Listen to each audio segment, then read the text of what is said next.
राजा दाऊद जब परमेश्वर से प्रार्थनाएं करता था तो क्या करता था? परमेश्वर की बड़ाई करता था, क्योंकि हमारा परमेश्वर उस बड़ाई के योग्य है, हमारा परमेश्वर उस महान के योग्य है। राजा दाऊद कैसे कहता था? आइए हम लोग भजन संगीता 8 से पढ़ेंगे।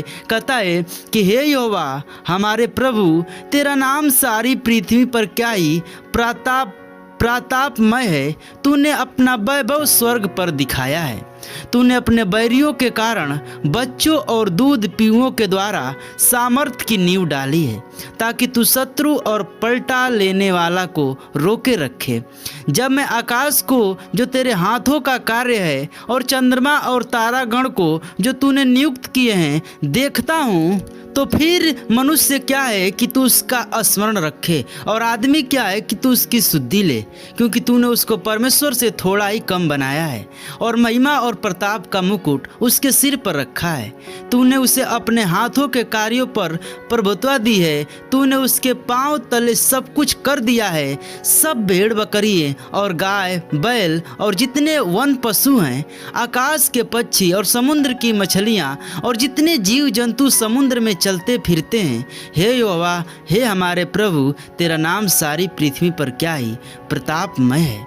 हे यहोवा परमेश्वर, मैं अपने पूर्ण मन से तेरा धन्यवाद करूँगा। मैं तेरे सब आश्चर्य कर्मों का वर्णन करूँगा और तेरे कारण आनंदित और प्रफुल्लित होऊंगा। हे परम प्रधान, मैं तेरा नाम भजन गाऊंगा। जब मेरे शत्रु पीछे हटते हैं तो वो तेरे सामने ठोकर खाकर नष्ट हो जाते हैं, क्योंकि तू मेरा न्याय और मुकदमा चुकाया है। तूने सिंहासन पर विराजमान होकर धर्म से न्याय किया। तूने जाति जाति को छिड़का और दुष्ट को नष्ट किया है। तूने उसका नाम अनंत काल के लिए मिटा दिया है। शत्रु जो हैं वो मर गए हैं, वे अनंत काल के लिए उजड़ गए हैं, और जिन नगरों को तूने ढा दिया उसका नाम निशान भी मिट गया है। परंतु यहोवा सदैव सिंहासन पर विराजमान है। उसने अपना सिंहासन न्याय के लिए सिद्ध किया है, और वह आप ही जगत का न्याय धर्म से करेगा। वह देश देश के लोगों का मुकदमा खराई से निपटाएगा।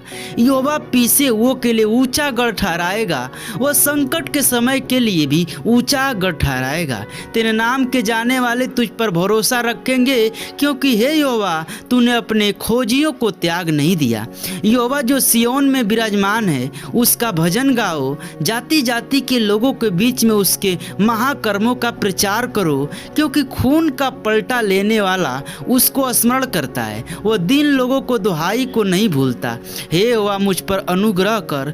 तू जो मुझे मृत्यु के फाटकों के पास से उठाता है, मेरे दुख को देख जो मेरे बैरी मुझे दे रहे हैं, ताकि मैं सियोन के फाटकों के पास तेरे सब गुणों का वर्णन करूं और तेरे किए हुए उद्धार से मगन हो।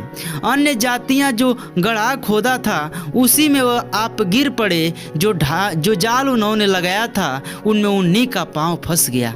यहोवा ने अपने को प्रकट किया, उसने न्याय किया। दुष्ट अपने किए हुए कामों से फंस जाता है। दुष्ट अधिलोक में लौट आएंगे, तथा वे सब जातियों भी जो परमेश्वर को भूल जाती है, क्योंकि दरिद्र लोग अनंत काल तक बिसरे हुए न रहेंगे, और न तो नम्र लोग की आशा सर्वदा के लिए नष्ट होगी। उठ हे मेरे परमेश्वर, मनुष्य प्रबल न होने पाए।